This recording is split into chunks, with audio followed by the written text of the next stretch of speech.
Hermanos míos, hoy necesito hablarles con toda la crudeza y el amor que mi corazón de pastor puede expresar. He visto demasiadas almas marchitarse, demasiados corazones que ardían en amor por Cristo enfriarse hasta convertirse en ceniza. He sostenido entre mis manos las lágrimas de hombres y mujeres que un día fueron como llamas vivas del Espíritu Santo y que hoy se arrastran por la vida sin rumbo, sin paz, sin ese fuego sagrado que una vez les dio sentido a cada amanecer. Y lo más terrible, hermanos, es que no se dieron cuenta de cómo llegaron ahí. Nadie despierta un día y decide abandonar a Dios. No, la fe se mata lentamente, con errores que parecen pequeños, con decisiones que parecen insignificantes, con mentiras que nos decimos a nosotros mismos hasta que se convierten en verdades torcidas que nos alejan del Padre. Hoy voy a hablarte de 7 errores mortales que están matando tu fe sin que te des cuenta. Y te lo digo con lágrimas en los ojos porque he visto el resultado de estos errores demasiadas veces. Escúchame bien, porque lo que te voy a decir puede cambiar el rumbo de tu vida espiritual. Estos no son consejos sacados de libros de autoayuda, ni reflexiones bonitas para hacerte sentir bien por un momento. Esto es el resultado de más de 40 años caminando al lado de almas que sufren, de confesionarios donde he escuchado los mismos lamentos una y otra vez, de noches en vela rogando al Señor que me dé las palabras para alcanzar a quienes se están alejando. He visto a padres de familia que perdieron su fe y con ella destruyeron a sus familias. He visto a jóvenes llenos de promesas convertirse en sombras de lo que pudieron ser. He visto matrimonios santos desmoronarse porque uno de los dos dejó de alimentar su relación con Dios. Y en cada caso, hermano, en cada maldito caso, si me permites la expresión, encontré los mismos errores repitiéndose como un patrón diabólico diseñado para apagar la luz de Cristo en nuestras almas. Te pregunto ahora mismo, antes de seguir, ¿cuándo fue la última vez que sentiste a Dios cerca? ¿Cuándo fue la última vez que tu oración no fue un conjunto de palabras vacías, sino un verdadero encuentro con el Padre? ¿Cuándo fue la última vez que la Eucaristía te hizo llorar de amor? Que las Escrituras te atravesaron el corazón como una espada de doble filo. Si tienes que pensar mucho la respuesta, hermano, si tienes que rebuscar en tu memoria para encontrar ese momento, entonces estás en peligro. Tu fe está enferma. Y como cualquier enfermedad, si no la atendemos a tiempo, puede llevarnos a la muerte espiritual. Pero escúchame bien, estás a tiempo. Siempre estamos a tiempo mientras tengamos un soplo de vida en el cuerpo, porque nuestro Dios es un Dios de segundas oportunidades, de terceras, de millones de oportunidades. Él nunca se cansa de esperarnos, pero necesitamos despertar, abrir los ojos y reconocer qué está matando nuestra relación con Él. Lo que más me duele, hermanos, es ver cómo muchos cristianos se conforman con una fe mediocre, tibia, como dice el Apocalipsis. Esa fe que no es ni fría ni caliente, que Dios vomita de su boca. Una fe de domingo por la mañana que no transforma el lunes, el martes, el resto de la semana. Una fe de etiqueta, de apariencias, de ritualismo vacío. Y lo peor es que nos hemos acostumbrado a eso. Nos hemos acostumbrado a vivir sin el fuego del Espíritu Santo, sin la pasión por las cosas de Dios, sin ese hambre insaciable por conocerlo más, amarlo más, servirlo más. Nos conformamos con migajas cuando Él nos ofrece un banquete. Nos contentamos con sobrevivir espiritualmente cuando Él nos llama a vivir en abundancia. Y esta mediocridad, hermanos, esta terrible mediocridad espiritual es el terreno fértil donde crecen todos los errores que voy a compartir contigo hoy. Así que te pido, por lo que más quieras, por tu salvación eterna, por el amor que un día sentiste por Cristo, que me escuches hasta el final. No importa si lo que te diga te incomoda, no importa si te ves reflejado en estos errores y eso te duele. El dolor que sana es bendito, hermanos. Es mejor el bisturí del cirujano que la gangrena que mata. Prefiero que estas palabras te hieran hoy para que puedas sanar a que sigas dormido en tu mediocridad hasta que sea demasiado tarde. Porque te lo digo con total certeza. Hay un infierno, hay una eternidad sin Dios y el camino hacia allá está pavimentado con buenas intenciones y errores que nunca corregimos. Pero también te digo con la misma certeza, hay un cielo, hay una eternidad de gozo indescriptible junto al Padre y el camino hacia allá comienza hoy, ahora, con la decisión de arrancar de raíz todo lo que está matando tu fe. El primer error que está devastando la fe de millones de católicos es la oración superficial, esa oración de labios que nunca llega al corazón. Hermanos, hemos convertido uno de los privilegios más grandes que tenemos, los hijos de Dios, en una rutina mecánica, en un deber que cumplimos a medias, sin alma, sin vida. Recitamos Padre Nuestros como loros que repiten sonidos sin comprenderlos. Murmuramos Ave Marías mientras nuestra mente vaga por las preocupaciones del día, por lo que vamos a cocinar, por el problema en el trabajo, por el dinero que falta.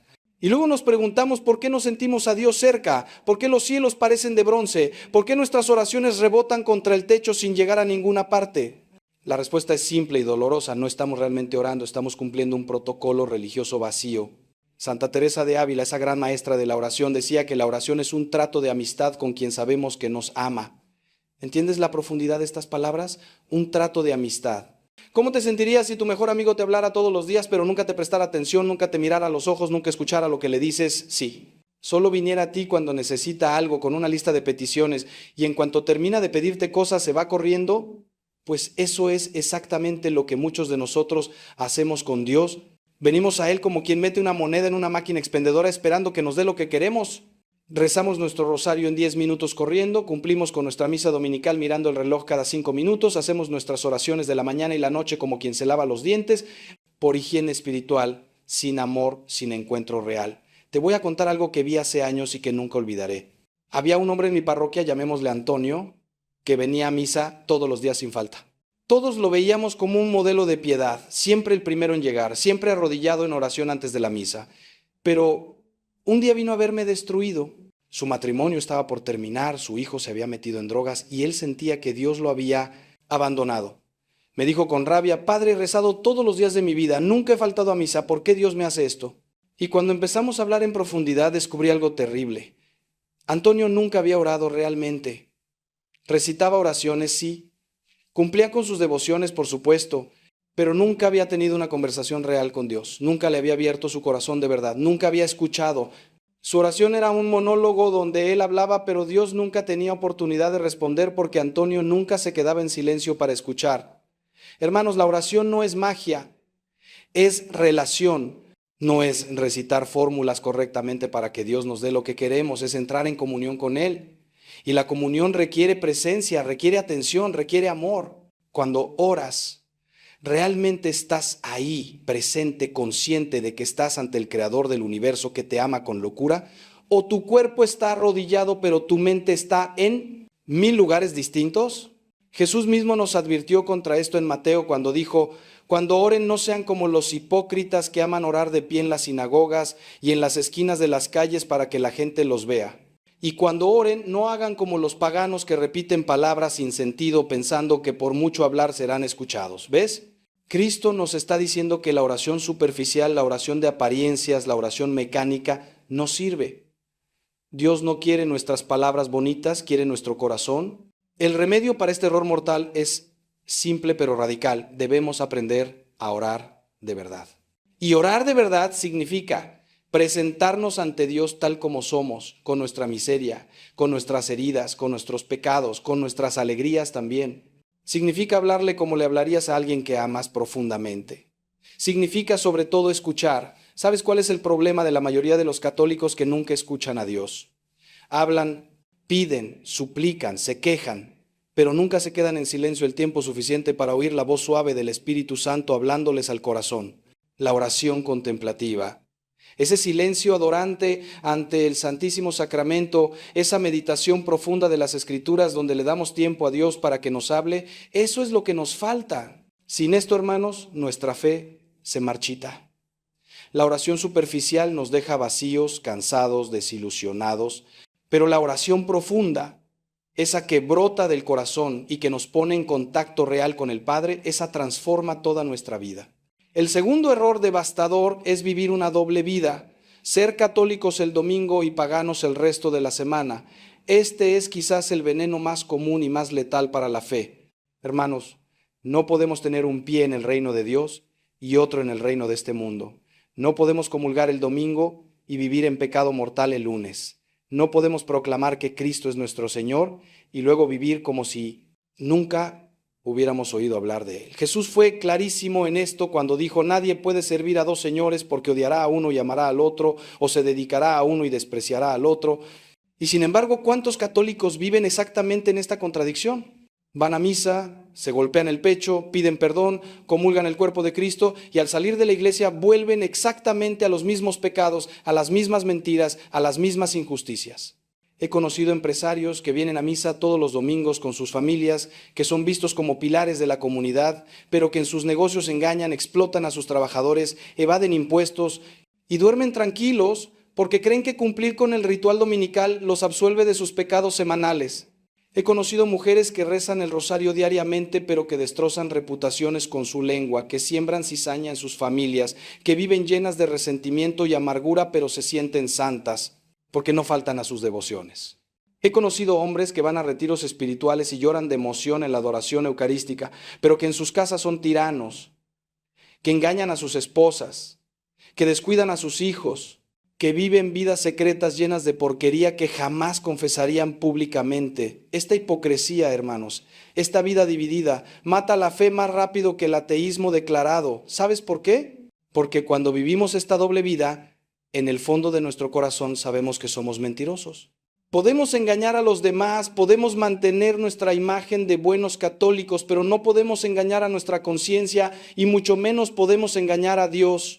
Y esta disonancia interna, esta contradicción entre lo que profesamos y lo que vivimos, nos carcome por dentro, genera culpa, pero no la culpa sana que nos lleva al arrepentimiento genuino, sino una culpa tóxica que nos hace sentir hipócritas. Y cuando nos sentimos hipócritas comenzamos a alejarnos de Dios, no porque Él se haya alejado de nosotros, sino porque no podemos sostener su mirada.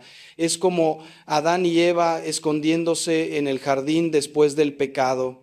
Sabemos que estamos desnudos, que somos miserables, y en lugar de correr hacia Dios buscando su misericordia, nos escondemos de Él, dejamos de orar con profundidad, dejamos de frecuentar los sacramentos con sinceridad y lentamente nos vamos muriendo espiritualmente. San Pablo nos advierte en su carta a los romanos: no se adapten a este mundo, sino transfórmense mediante la renovación de su mente.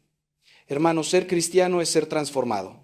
No es añadir algunas prácticas religiosas a nuestra vida pagana, es dejar que Cristo revolucione cada aspecto de nuestra existencia. Nuestra forma de hacer negocios debe ser cristiana. Nuestra forma de relacionarnos en el matrimonio debe ser cristiana.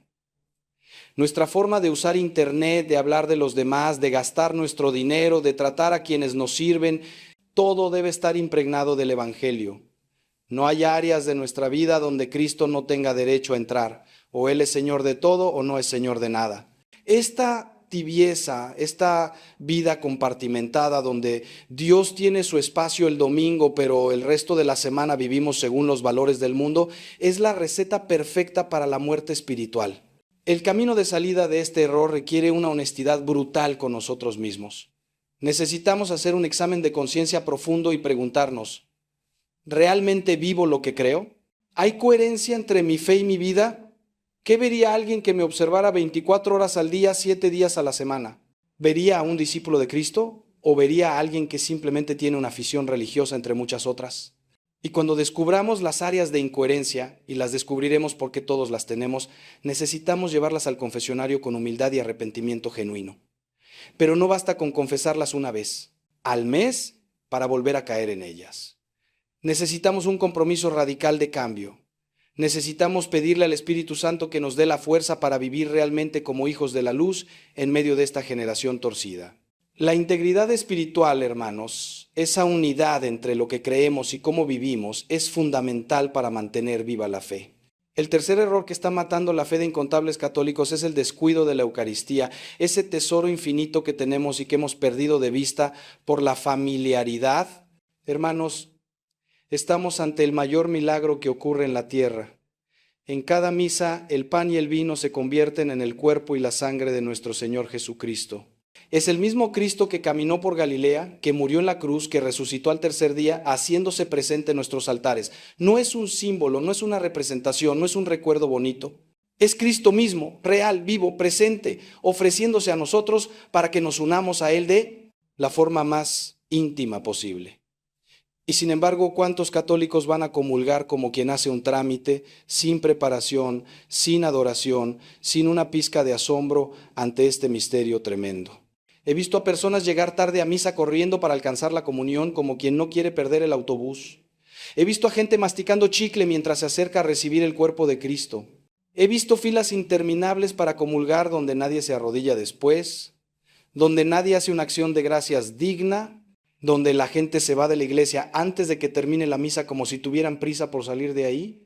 Y lo más terrible es que muchos comulgan en pecado mortal sin haberse confesado, convirtiendo lo que debería ser medicina de inmortalidad en su propia condenación, porque como dice San Pablo en 1 Corintios, el que come y bebe sin discernir el cuerpo del Señor, come y bebe su propia condenación. Esta irreverencia hacia la Eucaristía, hermanos, este descuido del mayor don que Dios nos ha dado, es una de las razones principales por las que tantos católicos viven sin el fuego del Espíritu. Déjame contarte lo que pasó con María, una mujer de unos 50 años que vino a verme hace tiempo. Me dijo que había perdido la fe, que ya no sentía nada en misa, que todo le parecía vacío y sin sentido. Cuando le pregunté por su vida espiritual, descubrí que llevaba años yendo a comulgar sin confesarse, viviendo en situaciones de pecado que justificaba de mil maneras. Le expliqué que estaba profanando la Eucaristía, que estaba tratando a Cristo con un desprecio terrible al recibirlo indignamente. Al principio se enojó, me dijo que era muy duro, que Dios era misericordioso y que yo no tenía derecho a juzgarla. Pero algo de lo que le dije tocó su corazón. Después de varios meses, volvió. Se había confesado, había puesto orden en su vida y me dijo llorando: Padre, volví a sentir a Jesús en la comunión. Es como si hubiera estado años comiendo piedras y de repente recibí pan verdadero. ¿Entiendes, hermano? Cuando nos acercamos a la Eucaristía sin la reverencia, sin la preparación, sin el arrepentimiento necesario, bloqueamos las gracias que Dios quiere darnos. La Eucaristía es la fuente y cumbre de toda la vida cristiana, como enseña el Concilio Vaticano II. Es de ahí que fluye toda la fuerza para vivir como cristianos en este mundo. Pero necesitamos recibirla bien, con fe viva, con adoración profunda, con el corazón limpio. Los santos entendían esto. Santa Teresa de Calcuta decía que no podría hacer lo que hacía sin la Eucaristía diaria. San Juan María Vianney, el santo cura de Ars, pasaba horas ante el Santísimo. San Francisco de Asís temblaba de amor ante la presencia eucarística de Cristo. Ellos sabían algo que nosotros hemos olvidado, que en la Eucaristía se encuentra el secreto de la santidad. Si tu fe está muriendo, si sientes que Dios está lejos, si has perdido el fervor que una vez tuviste, te digo con toda claridad, vuelve a la Eucaristía, pero vuelve bien. Prepárate antes de ir a misa. Lee las lecturas del día. Llega temprano para recogerte en oración. Durante la consagración, arrodíllate no solo con el cuerpo, sino con el alma entera en adoración. Antes de comulgar, asegúrate de estar en gracia de Dios. Confiésate si es necesario. Y después de recibir a Cristo, no salgas corriendo. Quédate ahí, en silencio, dándole gracias, hablándole, dejando que Él te hable. Si puedes, visita el Santísimo durante la semana. Aunque sea 15 minutos ante el sagrario, pueden transformar tu vida. La Eucaristía, hermanos, es el antídoto contra la tibieza espiritual. Es imposible acercarse a Cristo en la Eucaristía con fe y amor genuinos y permanecer tibio. El fuego divino que arde en ese sacramento nos consume y nos transforma si nos abrimos a Él. Ahora, antes de continuar, necesito que te hagas una pregunta profunda. De estos 3 errores que hemos visto hasta ahora, ¿cuál está más presente en tu vida?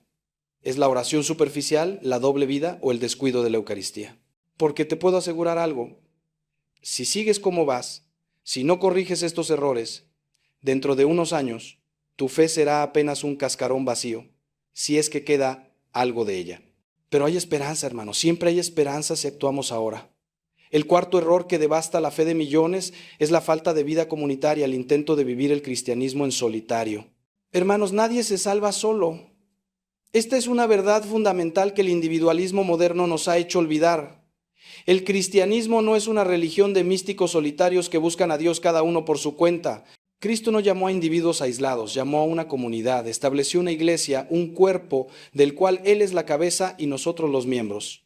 Y sin embargo, ¿cuántos católicos viven su fe completamente desconectados de la comunidad eclesial? Van a misa el domingo, cumplen con su obligación y el resto de la semana viven como si fueran cristianos autónomos que no necesitan a nadie más. Este aislamiento espiritual es mortal para la fe. Déjame explicarte por qué. Cuando vivimos nuestra fe en soledad, sin el apoyo, la corrección, el ánimo y el ejemplo de otros cristianos, somos presas fáciles para el enemigo. Somos como brasas sacadas del fuego. Una brasa en medio de muchas otras se mantiene encendida, arde con fuerza. Pero si sacas una brasa del fuego y la dejas sola, en poco tiempo se apaga, se enfría, se vuelve ceniza inútil. Así pasa con el cristiano que se aísla. Por más fervor que tengas, por más buenas intenciones que albergues, si no te rodeas de hermanos en la fe que te desafíen, que te animen, que oren contigo, que te sostengan en los momentos de crisis, eventualmente te enfriarás. El libro de Eclesiastés lo dice bellamente: más valen dos que uno porque obtienen mejor fruto de su trabajo. Si uno cae, el otro lo levanta. Pero ay del que cae y no tiene quien lo levante. He visto este patrón repetirse incontables veces. Jóvenes que vienen de retiros espirituales encendidos de amor por Dios, pero que al volver a su vida normal se aíslan, no se integran a ningún grupo de oración, no buscan compañía en su camino de fe, y en pocos meses ese fuego se apaga completamente.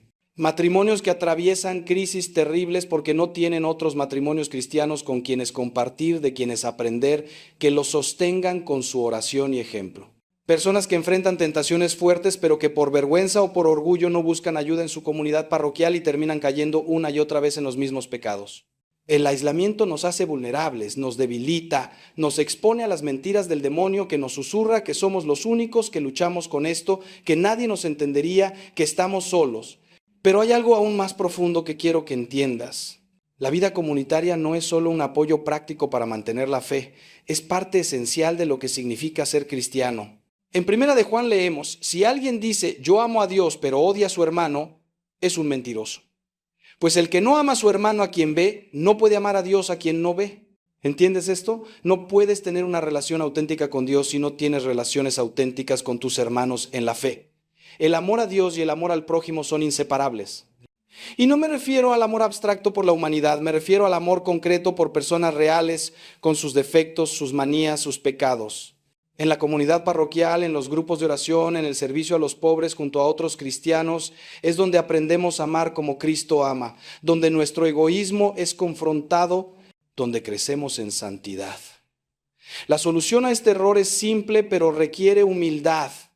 Necesitas involucrarte en la vida de tu parroquia, unirte a un grupo de oración, buscar hermanos en la fe con quienes caminar. Sí, es incómodo. Sí, tendrás que lidiar con personas imperfectas, con horarios que no te convienen, con dinámicas que a veces te irritarán.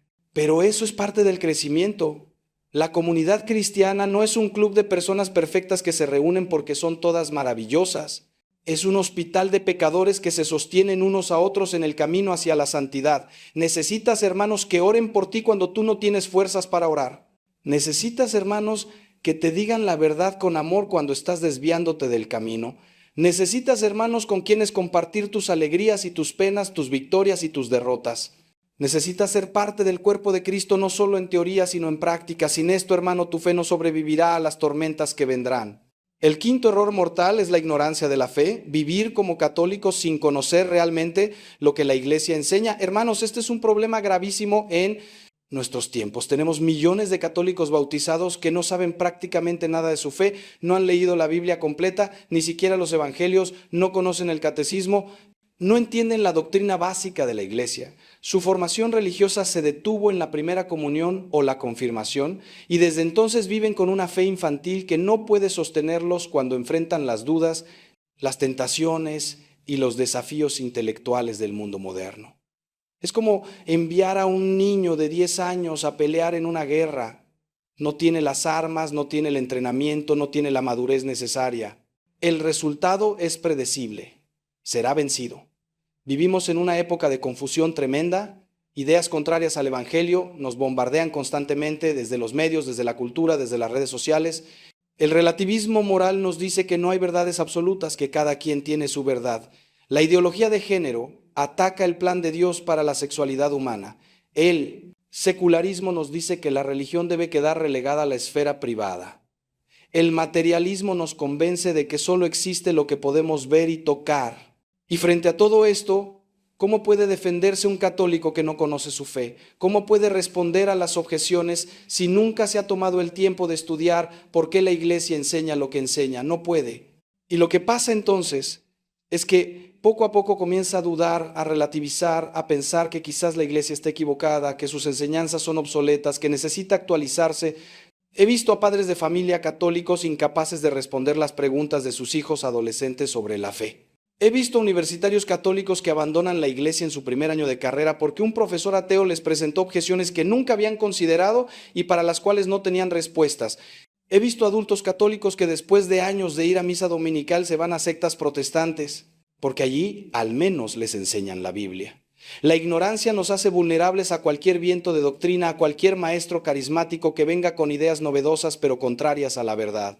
San Pablo le advirtió a Timoteo sobre esto: vendrá un tiempo en que no soportarán la sana doctrina, sino que teniendo comezón de oír, se amontonarán maestros conforme a sus propias pasiones, y apartarán sus oídos de la verdad. Pero aquí viene lo que muchos no quieren oír: la ignorancia religiosa no es accidental, es culpable. Hermano, si tienes tiempo para ver series en Netflix, para scrollear en redes sociales, para leer periódicos o novelas, pero no tienes tiempo para formarte en tu fe, el problema no es falta de tiempo, es falta de prioridades.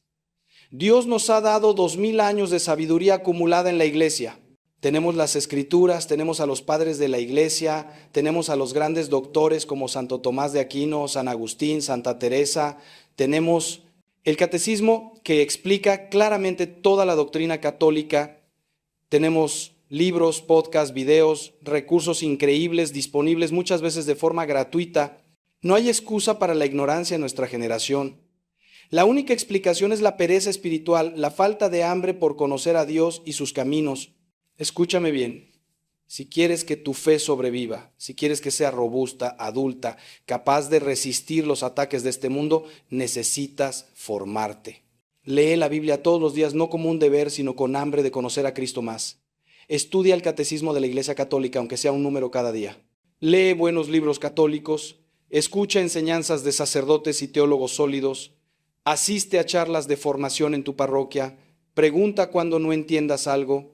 Busca respuestas a tus dudas en fuentes confiables de la iglesia, no en Google, donde cualquiera puede publicar cualquier disparate. El Señor nos dice en Oseas: mi pueblo fue destruido porque le faltó conocimiento. No dejes que eso te pase a ti. Una fe informada, una fe que sabe lo que cree y por qué lo cree, es una fe que puede enfrentar cualquier tormenta y salir fortalecida. El sexto error que está devastando la fe es la falta de una vida de penitencia y sacrificio. Hermanos, vivimos en una cultura que huye del sufrimiento como de la peste. Todo es comodidad, placer, facilidad. Buscamos el camino de menor resistencia en todo. Y esta mentalidad ha infectado nuestra vida espiritual. Queremos una fe cómoda. Una fe que no nos cueste nada, que no nos exija sacrificios, que se adapte a nuestro estilo de vida en lugar de transformarlo. Pero Cristo fue absolutamente claro: si alguno quiere venir en pos de mí, niéguese a sí mismo, tome su cruz cada día y sígame. No hay cristianismo sin cruz, hermanos. No hay santidad sin renuncia. No hay gloria de resurrección sin pasar primero por el Calvario. Mira a tu alrededor y verás que hemos perdido completamente el sentido del sacrificio. Los viernes ya casi nadie se abstiene de comer carne, ni siquiera en Cuaresma. El ayuno se ha vuelto opcional, algo que hacen solo los muy devotos o los extremistas religiosos según la mentalidad moderna. La penitencia, la mortificación, el ofrecer pequeños sacrificios a Dios durante el día, todo esto parece cosa del pasado, de un catolicismo anticuado que necesitaba castigar el cuerpo porque lo veía como malo.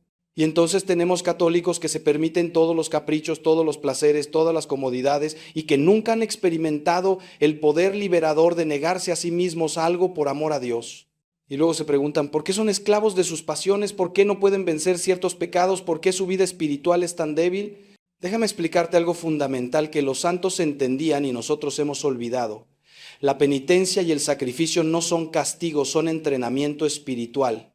Cuando te niegas un capricho, cuando ayunas, cuando ofreces una pequeña incomodidad a Dios, estás ejercitando tu voluntad, estás entrenando tu alma para dominar tus impulsos, estás creciendo en libertad interior.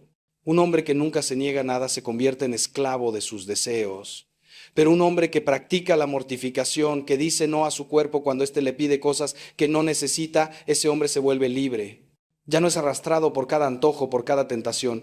Ha desarrollado músculo espiritual que le permite resistir, elegir el bien aunque sea difícil, perseverar cuando todo en él quiere rendirse. Además hay un misterio profundo aquí que San Pablo explica en Colosenses. Ahora me alegro de mis sufrimientos por ustedes y completo en mi carne lo que falta a las aflicciones de Cristo, por su cuerpo que es la iglesia. Nuestros sacrificios, cuando se unen al sacrificio de Cristo en la cruz, tienen un valor redentor inmenso. Podemos ofrecer nuestros ayunos, nuestras penitencias, nuestros sufrimientos por la conversión de pecadores, por las almas del purgatorio, por nuestros seres queridos. Esta es una de las enseñanzas más hermosas del catolicismo, que nada se desperdicia cuando se ofrece a Dios con amor. Ese dolor de cabeza que tienes, esa enfermedad que padeces, ese sacrificio que haces de levantarte temprano para orar aunque tu cuerpo quiera quedarse en la cama, todo eso adquiere un valor eterno cuando lo unes a la cruz de Cristo. Hermanos, si tu fe está muriendo, si te sientes débil espiritualmente, si caes una y otra vez en los mismos pecados, necesitas recuperar la práctica de la penitencia. Empieza poco a poco. Ayuna un día a la semana a pan y agua, o al menos sáltate una comida. Abstente de carne los viernes en honor a la pasión del Señor. Niégate pequeños gustos durante el día y ofrécelos a Dios, ese dulce que querías comer, esa serie que querías ver, ese tiempo extra en la cama. Practica la mortificación de la lengua. No quejas, no chismes, no palabras inútiles. Usa duchas de agua fría de vez en cuando. Estas cosas pueden parecer tonterías para el mundo, pero tienen un poder espiritual increíble. Fortalecen tu voluntad, purifican tu corazón y abren canales de gracia en tu vida. Los santos más grandes fueron maestros de la penitencia, no porque fueran masoquistas, sino porque sabían que esta es la medicina que cura el alma enferma de egoísmo y apego desordenado a las cosas de este mundo. El séptimo y último error que está matando la fe de tantos católicos es vivir sin misión, sin un sentido de propósito apostólico. Hermanos, hemos reducido el cristianismo a algo que hacemos para nuestro beneficio personal, para nuestra paz interior, para asegurarnos un lugar en el cielo, pero ese no es el cristianismo que Cristo fundó. Él no nos llamó simplemente a ser salvados, nos llamó a ser salvadores con Él. No nos llamó a sentarnos cómodamente en la iglesia esperando que llegue la muerte, nos llamó a ir por todo el mundo predicando el Evangelio. Cada cristiano, sin excepción, está llamado a ser apóstol, a ser misionero, a ser testigo de Cristo en su familia, en su trabajo, en su vecindario, donde quiera que esté. Pero la realidad es que la mayoría de los católicos viven su fe de forma completamente pasiva. Van a misa, cumplen con sus devociones privadas y ahí termina todo. Nunca han compartido su fe con nadie. Nunca han invitado a alguien a conocer a Cristo. Nunca han dado testimonio explícito de lo que Dios ha hecho en sus vidas. Tienen familiares alejados de Dios, compañeros de trabajo que viven sin esperanza, vecinos que no conocen el amor de Cristo, pero ellos guardan silencio. Por miedo, por vergüenza, por respeto humano, por cobardía, no abren la boca. Y esta falta de misión tiene un efecto devastador en su propia fe, porque una fe que no se comparte se marchita. Una fe que se queda encerrada en el corazón, sin expresarse hacia afuera, se asfixia. Piénsalo así. Imagina un manantial de agua fresca. Si ese manantial fluye, si el agua sale y riega la tierra alrededor, el manantial se mantiene puro, fresco, lleno de vida. Pero si bloqueas la salida del manantial, si el agua no puede fluir, ¿qué pasa? Se estanca, se pudre, se llena de algas y suciedad, deja de ser agua viva. Así pasa con nuestra fe. Cuando la compartimos, cuando damos testimonio, cuando nos atrevemos a hablar de Cristo a otros, nuestra propia fe se fortalece. Cada vez que explicamos por qué creemos, cada vez que defendemos nuestra fe ante objeciones, cada vez que compartimos lo que Dios ha hecho en nuestra vida, algo se fortalece dentro de nosotros. Pero cuando guardamos silencio, cuando escondemos nuestra fe como si fuera algo privado que no debe salir a la luz pública, esa fe se debilita, pierde vitalidad, se convierte en algo tibio e insípido.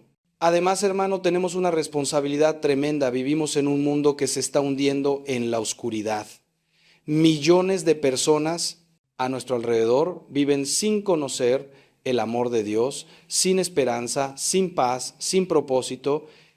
Están buscando, muchas veces en los lugares equivocados, lo que solo Cristo puede dar. Y nosotros que hemos encontrado la perla de gran precio, que conocemos al Salvador, nos quedamos callados. San Pablo decía, ay de mí si no predico el Evangelio. Sentía esa urgencia, esa necesidad imperiosa de compartir la buena nueva. Y nosotros vivimos tranquilos mientras la gente a nuestro alrededor se condena por falta de conocimiento del Evangelio. Jesús dijo claramente, ustedes son la luz del mundo. Una ciudad en lo alto de un monte no puede esconderse. Ni se enciende una lámpara para ponerla debajo de un cajón, sino sobre el candelero para que alumbre a todos los que están en la casa. La solución a este séptimo error es radical pero transformadora. Necesitas encontrar tu misión. Pregúntale al Señor en oración qué quiere que hagas. ¿A quién te está llamando a alcanzar con su amor? Quizás es tu cónyuge que se ha alejado de la fe. Quizás son tus hijos que necesitan ver en ti un testimonio vivo de cristianismo auténtico. Quizás es ese compañero de trabajo que está atravesando una crisis. Quizás es algún ministerio en tu parroquia donde puedes servir. Quizás es compartir contenido de fe en redes sociales.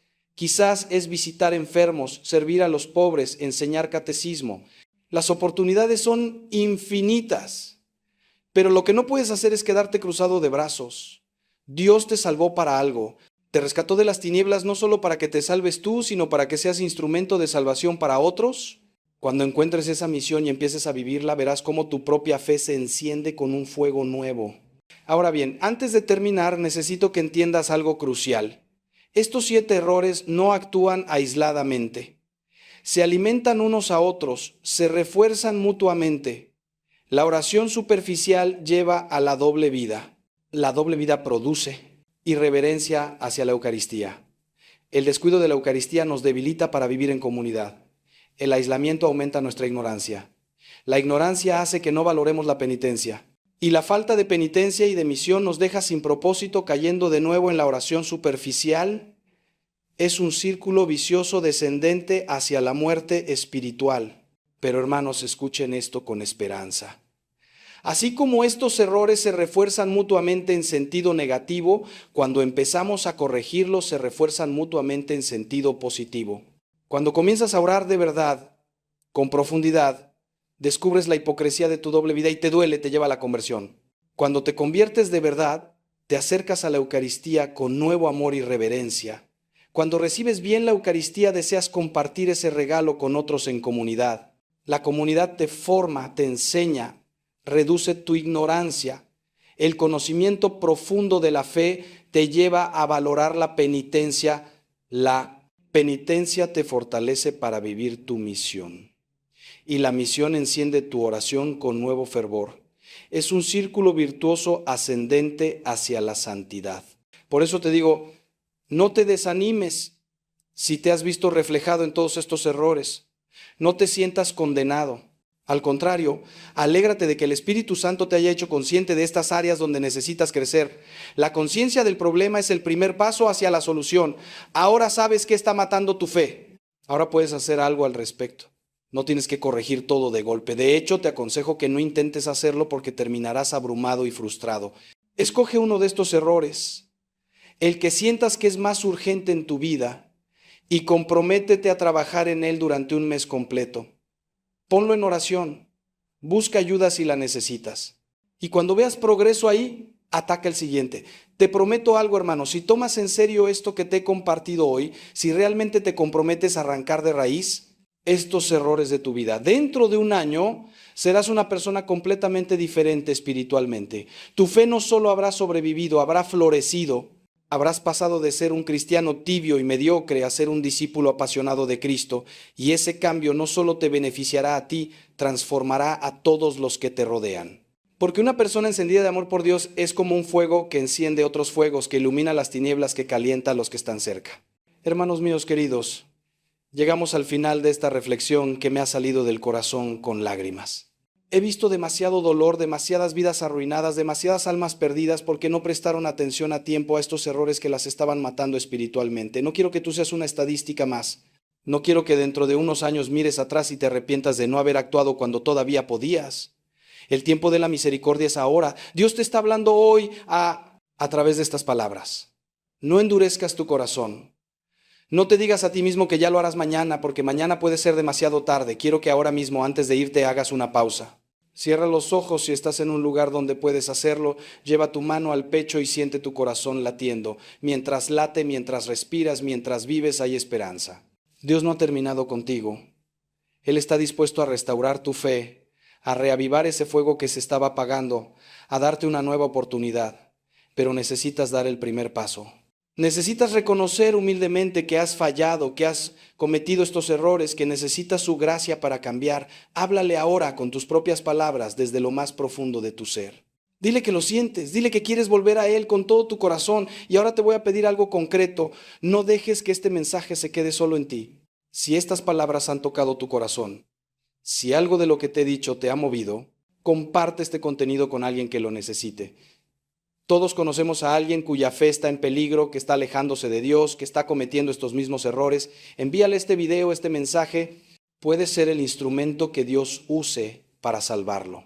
No sabes cuántas veces he escuchado testimonios de personas que me dicen: Padre, yo estaba a punto de dejar la iglesia, pero alguien me compartió uno de sus mensajes y eso cambió todo. Tú puedes ser ese alguien para otra persona. También te pido que te suscribas a este canal si aún no lo has hecho. Necesitamos crear una comunidad de católicos comprometidos que se apoyen mutuamente, que compartan contenido de formación, que se fortalezcan juntos en la fe. Cada semana subo contenido diseñado precisamente para ayudarte a crecer espiritualmente, para evitar estos errores, para profundizar tu relación con Cristo. No dejes pasar esta oportunidad de formar parte de esta familia espiritual que estamos construyendo. Aquí, activa las notificaciones para que no te pierdas ningún mensaje nuevo que el Señor me inspire a compartir con ustedes. Antes de que te vayas, necesito compartir contigo algo más que el Espíritu Santo ha puesto en mi corazón, porque siento que hay alguien escuchando esto que necesita oír estas palabras específicas que vienen ahora. Tal vez eres tú, tal vez no. Pero si lo eres, sabrás que Dios te está hablando directamente en este momento. Quiero hablarte sobre algo que raramente se menciona en nuestras iglesias, pero que es absolutamente crucial para tu transformación: la importancia de entender las temporadas espirituales. Verás, tu caminar con Dios no es una línea recta ascendente de victoria en victoria. Es más parecido a las estaciones del año, con primaveras de crecimiento abundante, veranos de cosecha y gozo, otoños de despojamiento necesario e inviernos donde parece que nada está creciendo, pero debajo de la superficie las raíces se están haciendo más profundas. Muchas personas abandonan su proceso de transformación precisamente en el invierno espiritual. Llegan esos días, a veces semanas o meses, donde no sienten nada, donde Dios parece silencioso, donde la oración se siente vacía, donde los sacramentos parecen haber perdido su poder, y concluyen erróneamente: Dios me ha abandonado, esto no está funcionando, no hay esperanza para mí. Pero eso no es verdad. Lo que están experimentando es lo que San Juan de la Cruz llamó la noche oscura del alma. Es una etapa absolutamente normal e incluso necesaria en el crecimiento espiritual. Es cuando Dios te está llevando a un nivel más profundo de fe, que ya no depende de sentimientos, sino de decisión pura. Es cuando estás aprendiendo a caminar por fe y no por vista, como dice la Escritura. Déjame explicarte esto con una analogía que me ha ayudado muchísimo. Cuando un agricultor planta una semilla, ¿qué sucede inmediatamente después? Nada visible. La semilla queda enterrada en la oscuridad, rodeada de tierra. Si la semilla tuviera conciencia, podría pensar: me he equivocado, esto no va a funcionar, estoy atrapada en la oscuridad. Pero el agricultor sabe algo que la semilla no sabe: que en esa oscuridad, en ese aparente estado de muerte, está ocurriendo un proceso vital. La semilla se está rompiendo, se está abriendo, está enviando raíces hacia abajo antes de poder enviar un brote hacia arriba, y eventualmente en el momento perfecto brota la planta. De la misma manera, cuando tú sientes que estás en la oscuridad, cuando parece que nada está sucediendo en tu transformación, confía en que Dios, el agricultor divino, sabe exactamente qué está haciendo. Hay un proceso invisible pero real ocurriendo en las profundidades de tu ser. Por eso es tan importante la perseverancia. La Escritura está llena de promesas sobre la perseverancia. El que persevere hasta el fin, ese será salvo, dice Jesús. Corramos con perseverancia la carrera que tenemos por delante. Nos exhorta el autor de Hebreos: el que comenzó en ustedes la buena obra, la perfeccionará hasta el día de Cristo Jesús, nos asegura Pablo. Nota que todas estas promesas tienen un elemento de tiempo, de proceso, de continuidad. No son promesas de resultados instantáneos. Son promesas de que si te mantienes en el camino, si no te rindes, si sigues cooperando con la gracia de Dios día tras día, llegarás al destino. Pero necesitas perseverar, especialmente cuando no ves resultados inmediatos. Esa es precisamente la definición de fe: la certeza de lo que se espera, la convicción de lo que no se ve.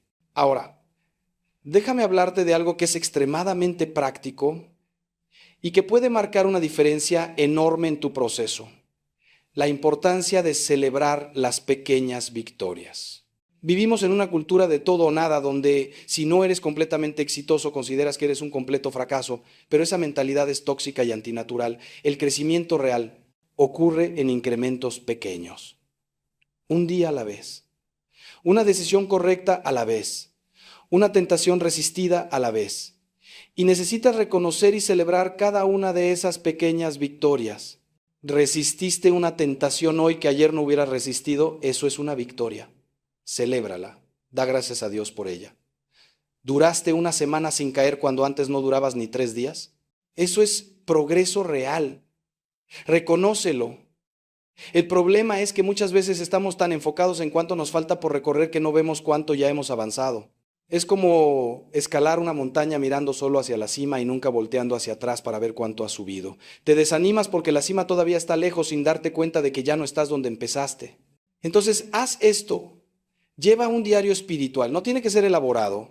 Puede ser tan simple como unas líneas cada día donde anotas una victoria de hoy, una lucha de hoy, una cosa por la que estoy agradecido, una forma en que vi a Dios obrando, y luego cada semana o cada mes vuelve a leer lo que has escrito. Te sorprenderás al ver el progreso que has hecho, te animarás al recordar batallas que ya venciste, te darás cuenta de que Dios ha estado fiel todo el tiempo.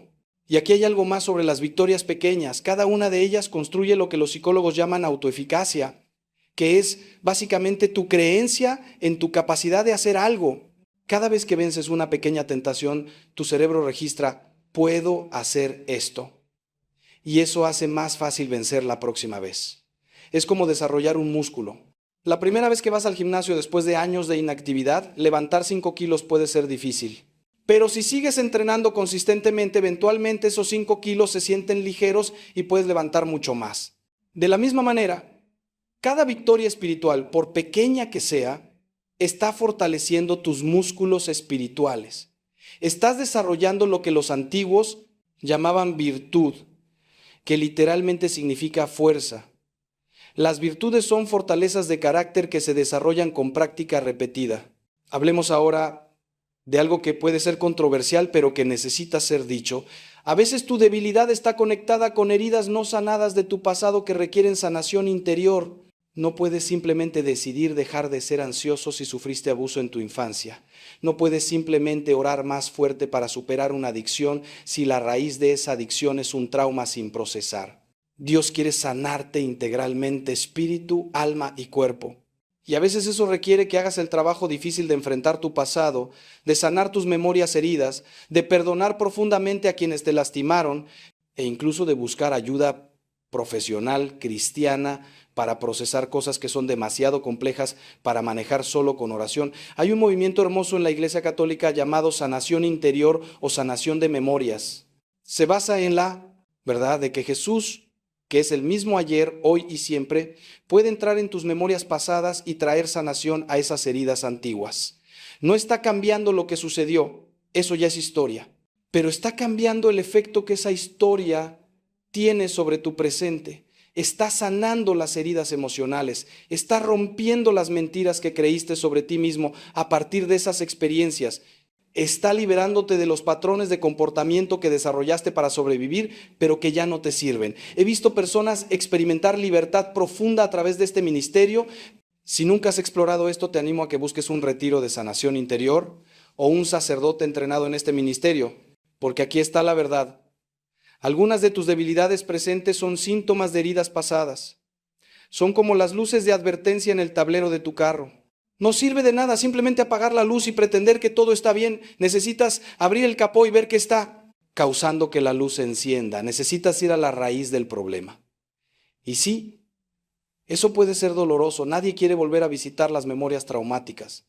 Nadie quiere revivir el dolor del abuso, del abandono, del rechazo, de la traición.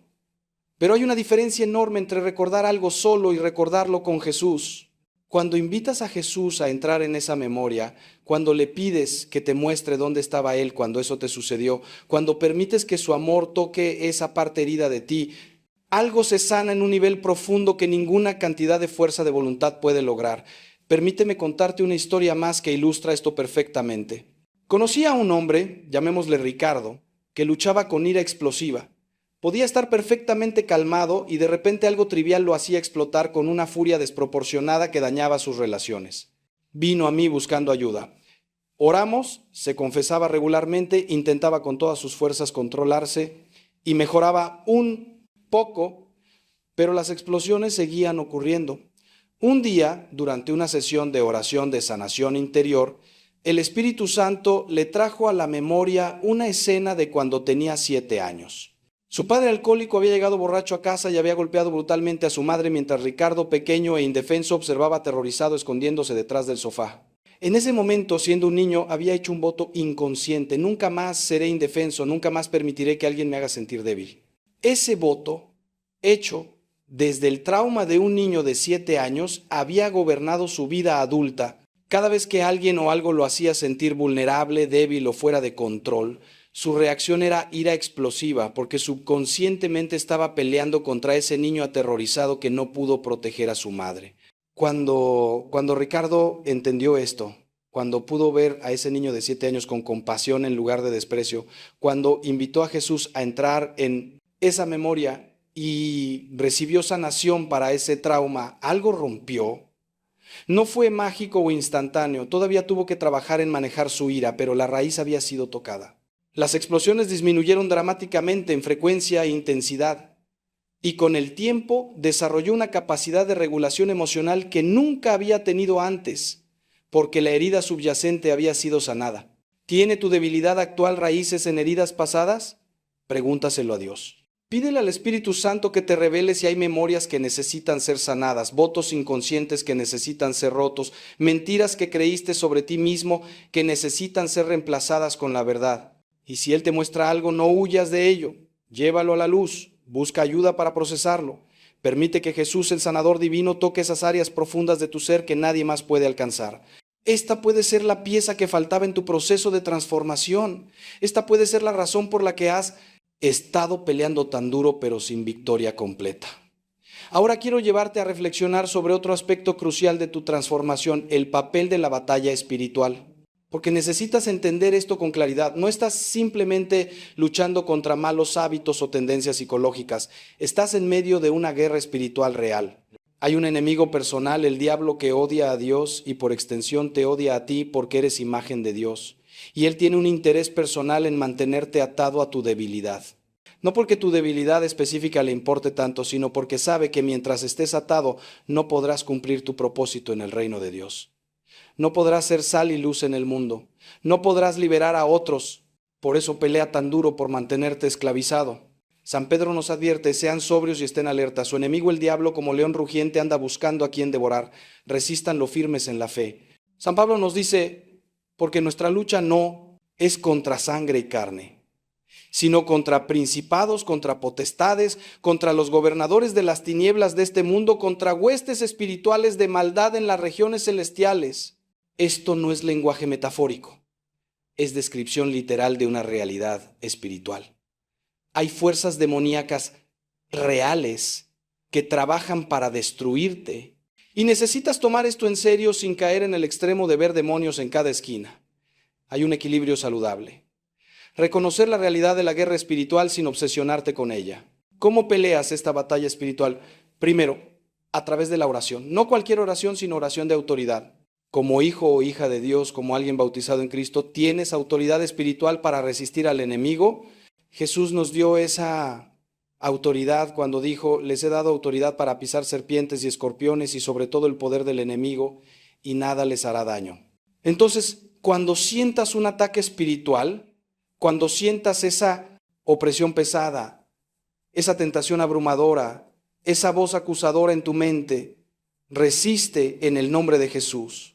Di con autoridad: Satanás, en el nombre de Jesucristo, te ordeno que te vayas.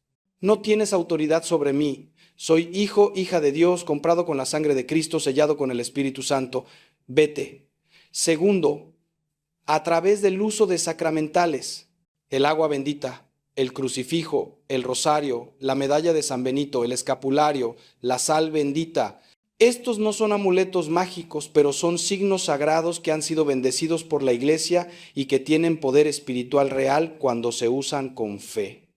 Rocía agua bendita en tu casa regularmente. Ten un crucifijo visible en tu habitación. Lleva un rosario contigo. Estos son recordatorios visibles de tu fe y protecciones espirituales reales. El diablo no puede soportar lo sagrado.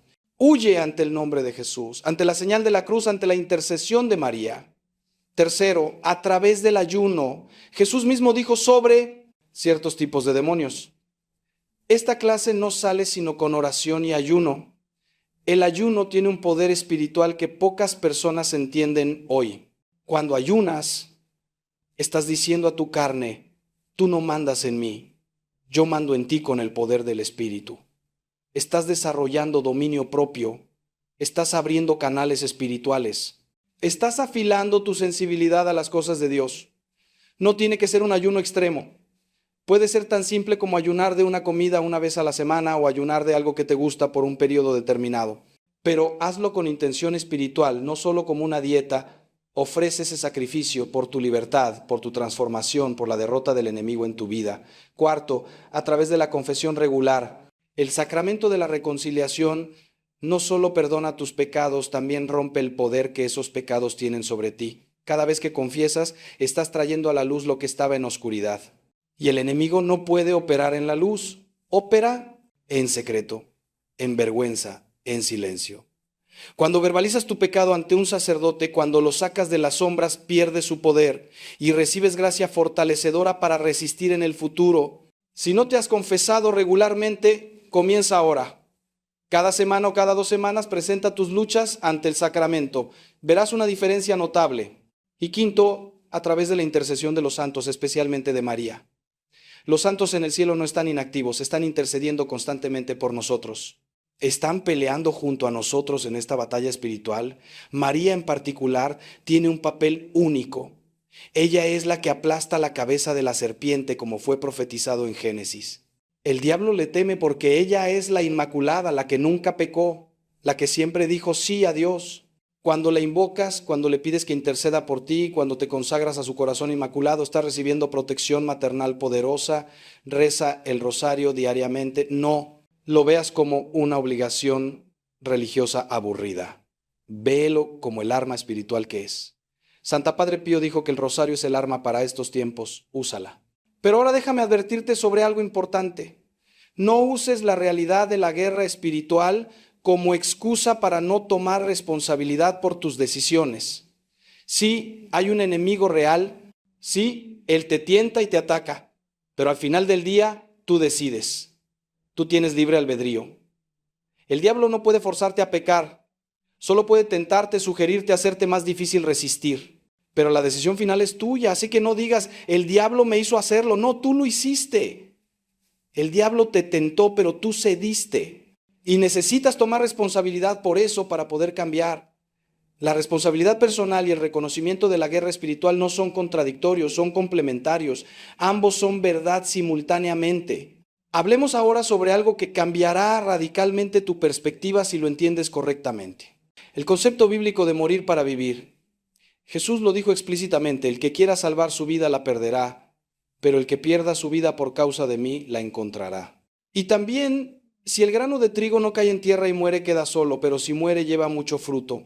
Hay una muerte necesaria en el proceso de transformación.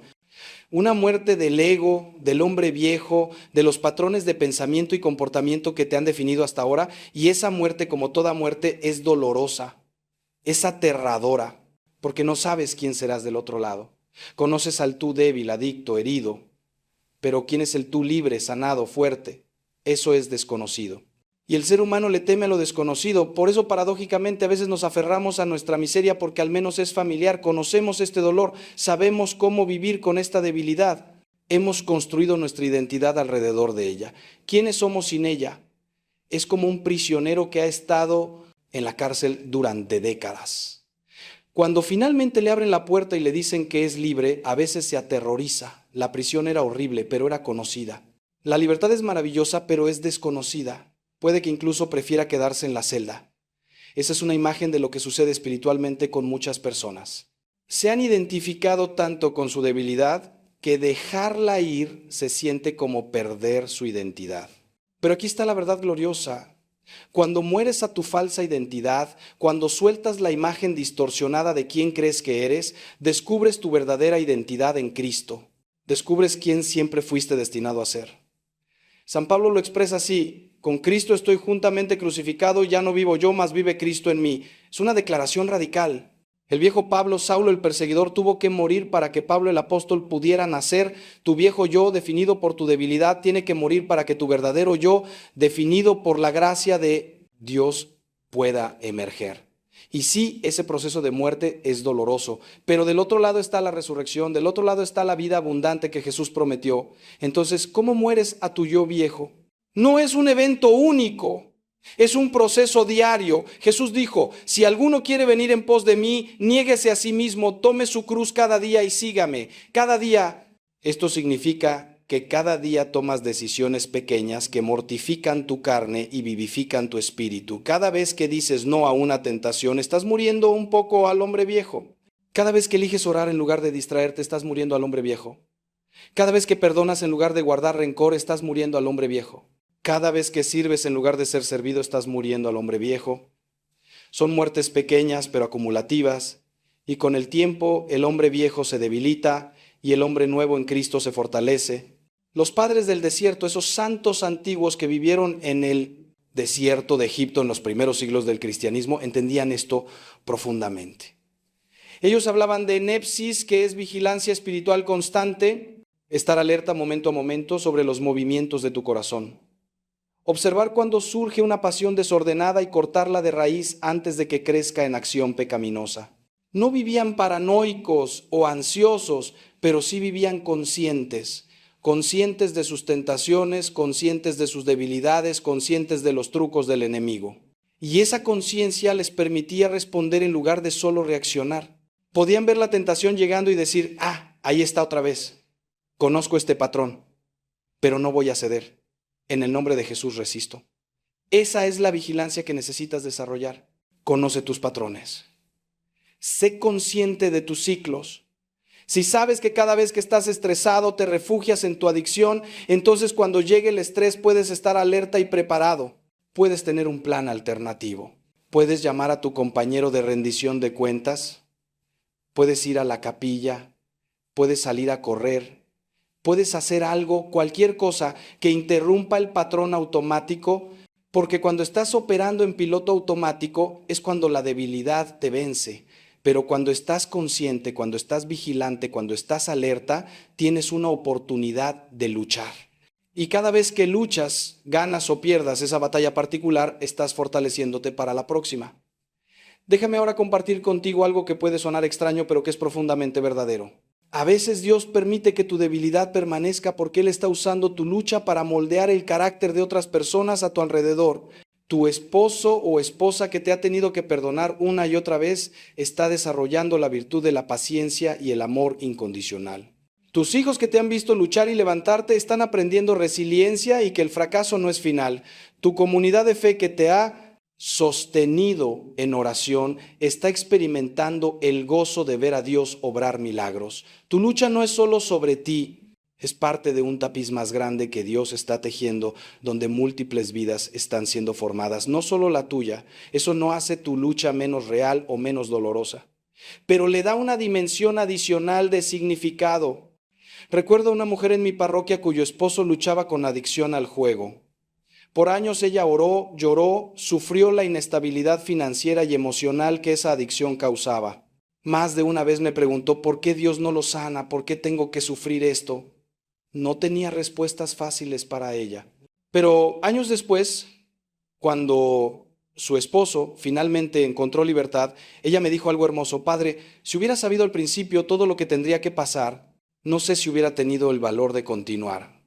Pero ahora, mirando hacia atrás, veo cómo Dios usó esos años terribles para hacerme más compasiva, más dependiente de Él, más profunda en mi fe. Y ahora puedo ayudar a otras esposas que están pasando por lo mismo con una comprensión que solo viene de haberlo vivido. Su sufrimiento no fue en vano. Dios lo redimió y lo usó para formar en ella una belleza espiritual que no hubiera sido posible sin ese fuego refinador. Finalmente, quiero dejarte con una visión de esperanza sobre tu futuro. Cierra tus ojos por un momento y visualiza esto conmigo. Te veo 5 años en el futuro. Ya no estás donde estás hoy. Has caminado este camino de transformación fielmente. Has caído, sí, pero te has levantado cada vez. Has llorado, pero has perseverado. Has dudado, pero has seguido creyendo. Y ahora, 5 años después, esa debilidad que hoy te define ya no tiene poder sobre ti. No porque hayas encontrado una solución mágica, sino porque has aprendido a vivir en la gracia de Dios día a día. Has desarrollado virtudes que no tenías antes. Tienes una relación con Dios que es profunda, íntima, real, porque fue forjada en el fuego de la lucha. Y ahora estás ayudando a otros que luchan con lo mismo que tú luchaste. Tu testimonio está dando esperanza. Tu victoria está inspirando a otros a creer que ellos también pueden vencer. Ese futuro no es fantasía, es completamente posible, pero requiere que tomes la decisión hoy, ahora mismo, de comenzar o continuar este camino de transformación. Requiere que creas que Dios puede hacer en ti lo que parece imposible. Requiere que cooperes con su gracia activamente, usando todos los medios que Él ha puesto a tu disposición. Requiere que seas paciente con el proceso, pero implacable en tu compromiso. Requiere que cuando caigas te levantes inmediatamente en lugar de quedarte caído. Requiere que rodees tu debilidad con gracia, gracia desde arriba a través de los sacramentos y la oración. Gracia desde el costado a través de la comunidad y la rendición de cuentas. Gracia desde adentro a través de la sanación interior y el trabajo personal. Cuando haces eso, la transformación es inevitable. Puede que no sea rápida, pero será real. Y cuando llegues a ese futuro transformado, cuando mires hacia atrás a estos días de lucha, no los verás con amargura, los verás con gratitud. Porque fueron estos días difíciles los que te enseñaron quién es realmente Dios. Fueron estas batallas las que te mostraron de qué estás hecho cuando estás lleno del Espíritu Santo. Fue este valle de sombra de muerte el que te enseñó que no tienes que temer mal alguno porque Él está contigo. Y entonces con lágrimas de gratitud podrás decir como Job después de su sufrimiento: de oídas te había oído, pero ahora mis ojos te ven. Conocerás a Dios de una manera que los que nunca han sufrido no pueden conocerlo. Y ese conocimiento, hermano mío, hermana mía, ese conocimiento íntimo del Dios que te salvó, te sanó, te transformó, ese conocimiento vale más que todo el oro del mundo. Que así sea, amén. Que así sea, amén.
Ah.